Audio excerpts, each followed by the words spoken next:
നമസ്കാരം, Aroor vision news ചാനലിലേക്ക് സ്വാഗതം. ഇന്നത്തെ പ്രധാന വാർത്തകളിലേക്ക്.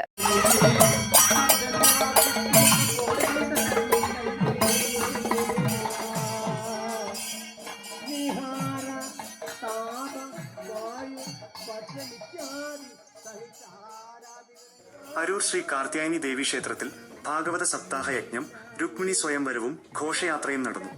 അരൂർ ശ്രീ കാർത്യായനി ദേവി ക്ഷേത്രത്തിൽ നടന്നുവരുന്ന ഈ വർഷത്തെ ഭാഗവത സപ്താഹ യജ്ഞത്തിൽ ഭക്തി നിർഭരമായി രുക്മിണി സ്വയംവരം ആഘോഷിച്ചു. ചടങ്ങിന്റെ ഭാഗമായി വലിയ ഭക്തജന പങ്കാളിത്തത്തോടെ രുക്മിണി സ്വയംവര ഘോഷയാത്രയും നടന്നു. ക്ഷേത്രോപദേശക സമിതി നിലവിലില്ലാത്തതിനാൽ പരിമിതമായ സൗകര്യങ്ങളിലൂടെയാണ് ഇത്തവണത്തെ യജ്ഞം നടക്കുന്നത്. എങ്കിലും ഭക്തരുടെ സജീവ പങ്കാളിത്തവും പിന്തുണയും യജ്ഞത്തിന് മാറ്റുകൂട്ടുന്നുണ്ട്. യജ്ഞകാർമ്മികത്വം മേൽശാന്തി രഞ്ജിത്ത്, കീഴ്ശാന്തി സജി, യജ്ഞാചാര്യൻ പള്ളിപ്പുറം ജയരാമൻ നായർ വരും ദിവസങ്ങളിലും വൈവിധ്യമാർന്ന ചടങ്ങുകളോടെ സപ്താഹയജ്ഞം തുടർന്ന് നടക്കും.